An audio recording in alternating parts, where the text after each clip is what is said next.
जय शिव शंभू। आत्मज्ञान शीर्षक श्रृंखला के माध्यम से आज हम ज्योतिर्लिंग और शिवलिंग के भेद को समझने का प्रयत्न करेंगे।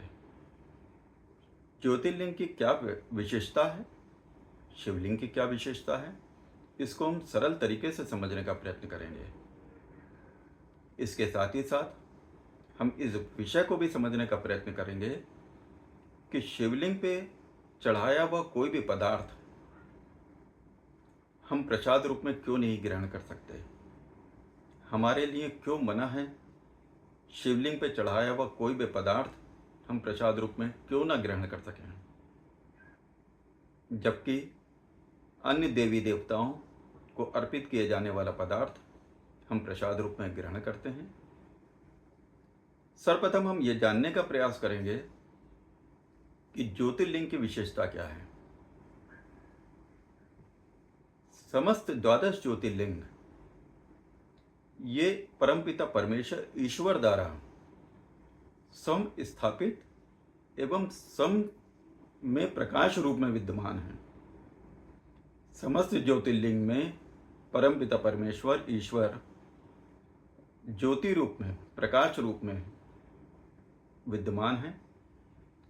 ये ज्योतिर्लिंग का प्रमुख विशेषता है। और शिवलिंग शिव रूप में समस्त ब्रह्मांड की रचना जिस रूप में करी है, शिवलिंग उसका प्रतीकात्मक रूप और समस्त ब्रह्मांड की गति और जिस शिव शक्ति से संचालित हो रही है, उस शिवलिंग रूप को जब मानव द्वारा प्रतिष्ठित किया जाता है वो शिवलिंग है। ज्योतिर्लिंग सम ईश्वर द्वारा प्रतिष्ठित एवं ज्योति रूप में विद्यमान है और शिवलिंग मानव द्वारा प्रतिष्ठित किया गया है। प्राण प्रतिष्ठा उसमें की जाती है, पूजा अर्चना की जाती है। और जो घरों में लोग शिवलिंग को स्थापित करते हैं तो रोज पूजा अर्चना करते हैं, तो उसकी भी वही पुण्यता है जो मानव मंदिरों में मानव द्वारा प्रतिष्ठित किए जाते हैं। ये हमारे पूजा पाठ, पूजा अर्चना, मंत्रोच्चारण, यज्ञ हवन द्वारा प्रतिष्ठित किए जाते हैं। अब यहाँ पे मुख्य विषय ये है जो हमको जानने का प्रयास करना चाहिए कि शिवलिंग पे अर्पित किए जाने वाले पदार्थ का सेवन हम क्यों नहीं कर सकते प्रसाद रूप में। तो हमारे विद्वान ऋषि मुनियों ने ऐसे ही निषेध नहीं किया होगा, इसके पीछे कुछ न कुछ कारण जरूर रहा होगा। सर्वप्रथम हमारे विचार में ये आता है, जो प्रभु की असीम कृपा से मेरे अंतर्मन में विचार उत्पन्न हुआ है। मैं वेद पुराण या किसी भी अन्य धर्म ग्रंथ के ज्ञान का पात्र नहीं हूँ। मेरे मन में ये विचार उत्पन्न हुआ कि ज्योतिर्लिंग साक्षात ईश्वरीय ज्योति उसमें विद्यमान है। उसमें जब साक्षात ईश्वरीय ज्योति विद्यमान है तो उसकी ऊर्जा कितनी प्रबल हो सकती है। उस ज्योतिर्लिंग में इसलिए पूर्णता निषेध है कि जो भी पदार्थ अर्पित किया जाएगा उसको प्रसाद रूप में ग्रहण नहीं किया जा सकता। इसलिए नहीं किया जा सकता मेरे विचारानुसार कि ज्योतिर्लिंग में जो भी पदार्थ संपर्क में आएगा उसके अंदर भी अंशात्मक रूप से वही ऊर्जा ग्रहण कर लेगा। और जब उस ऊर्जा को कोई भी पदार्थ ग्रहण कर लेगा तो हमारे भीतरी शुद्धता इतनी प्रबल नहीं हो सकती जब तक हम आत्मिक रूप से उस शुद्धता को ग्रहण न कर लें, उस शुद्धता को प्राप्त करना न कर लें जो उस ऊर्जा को ग्रहण करने की सामर्थ्य रखती हो।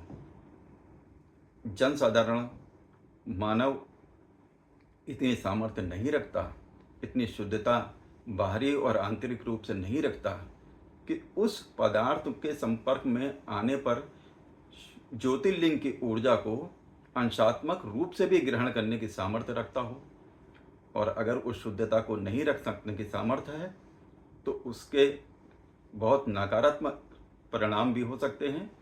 वो उस ऊर्जा को नहीं संभाल सकता।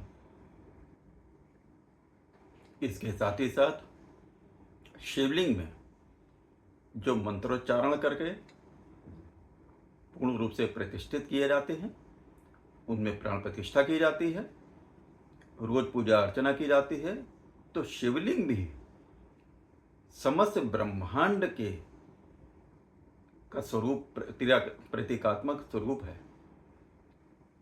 शिवलिंग में भी पूजा अर्चना करते करते समस्त ब्रह्मांडीय शक्तियां समाहित हो जाती हैं।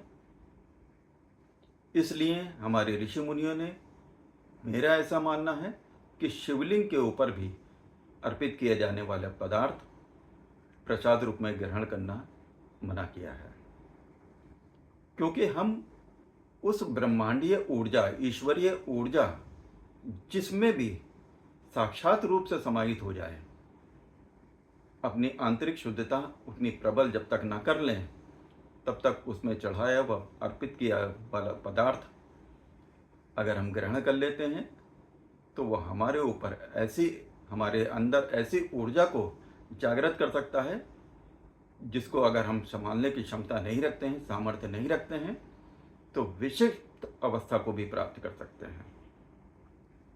हमारी मन स्थिति इतनी विकृत हो सकती है कि जो हमारे लिए किसी भी तरीके से संभालने की स्थिति ना बन पाए। इसीलिए मेरा ऐसा विचार है, मेरे पूर्णतः मौलिक विचार हैं और प्रभु की असीम कृपा से अंतर्मन में उत्पन्न हुए विचार हैं। ज्योतिर्लिंग, शिवलिंग और शिवलिंग या ज्योतिर्लिंग, ज्योतिर्लिंग में तो आप किसी भी स्थिति में चढ़ाए हुए पदार्थ का सेवन कर ही नहीं सकते, साक्षात ज्योति रूप में विद्यमान है। साथ ही साथ शिवलिंग में भी कुछ अंशात्मक स्थिति ऊर्जा की ऐसी प्राप्त हो जाती है जिसमें अर्पित किए जाने वाला कोई भी पदार्थ आप प्रसाद रूप में ग्रहण ना करें जब तक उस परम शुद्धता को आंतरिक रूप से आप प्राप्त न कर लें। इसीलिए हमारे ऋषि मुनियों ने शिवलिंग पे अर्पित किए जाने वाले कोई भी पदार्थ के सेवन को निषेध किया है। जय शिव शंभू, जय शिव शंभू।